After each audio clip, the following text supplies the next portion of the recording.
H K Patil ಇದ್ದಾರೆ, ಅವ್ರ ಜೊತೆ ಮಾತಾಡ್ತಾ ಹೋಗ್ತೀನಿ. ಸರ್, ಇವತ್ತಿನ ಸಭೆಯಲ್ಲಿ ಏನ್ ನಿರ್ಧಾರ ಆಯ್ತು ಸರ್? ಇವತ್ತು ಸಾಮಾಜಿಕ ಹಾಗೂ ಶಿಕ್ಷಣ ಸಮೀಕ್ಷೆ ವರದಿಯನ್ನ ನಾವು ವಿವರವಾಗಿ ಚರ್ಚೆ ಮಾಡಿದ್ದೇವೆ. ಚರ್ಚೆ ಅಪೂರ್ಣವಾಗಿದೆ. ಬಹುಶಃ 1ನೇ ತಾರೀಕು 2ನೇ ತಾರೀಕು ಏನು ಕ್ಯಾಬಿನೆಟ್ ಸಭೆ ಮತ್ತೆ ಜರುಗ್ತದೆ, ಅವತ್ತು ಈ ಅಂತಿಮ ನಿರ್ಣಯವನ್ನ ಮಾಡ್ತೇವೆ. ಚರ್ಚೆ ಯಾಕೆ ಅಪೂರ್ಣ ಆಯ್ತು ಸರ್?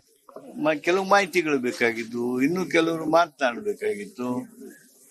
ಆ ಹಿನ್ನೆಲೆಯೊಳಗೆ ಚರ್ಚೆ ಅಪೂರ್ಣ ಆಯ್ತು. ಸರ್, ಪ್ಯಾರಾಮೀಟರ್ ವಿಚಾರ ಪ್ರಸ್ತಾಪ ಆಯ್ತು, ಅದು ಸಚಿವರಲ್ಲಿ ಏನಾದ್ರೂ ಗೊಂದಲ ಇದೆಯಾ ಸರ್?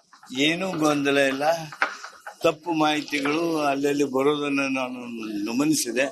ಯಾವುದೇ ರೀತಿಯಾಗಿರ್ತಕ್ಕಂಥ ಗೊಂದಲಗಳು ಇಲ್ಲ. ಸರ್, ದತ್ತಾಂಶಗಳ ಬಗ್ಗೆ ಒಕ್ಕಲಿಗ ಸಮುದಾಯದ ಸಚಿವರು, ಲಿಂಗಾಯತ ಸಮುದಾಯದ ಸಚಿವರು ಒಂದಷ್ಟು ಆಕ್ಷೇಪವನ್ನ ವ್ಯಕ್ತಪಡಿಸ್ತಾ ಇದ್ದಾರೆ ಅಂತ ಸರ್.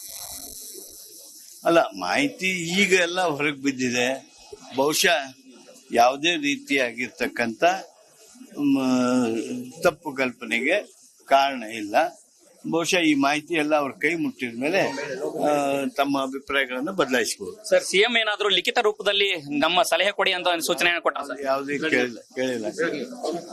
ಇದಿಷ್ಟು ಸಚಿವ ಎಚ್ ಕೆ ಪಾಟೀಲ್ ಅವರ ಮಾತಾಗಿದೆ. ಕ್ಯಾಮರಾ ಪರ್ಸನ್ ಸಾಗರ್ ಜೊತೆ ಹನುಮಂತ ದುರ್ಗದ್, ಅಶ್ವಯೋಗ ನ್ಯೂಸ್, ಬೆಂಗಳೂರು.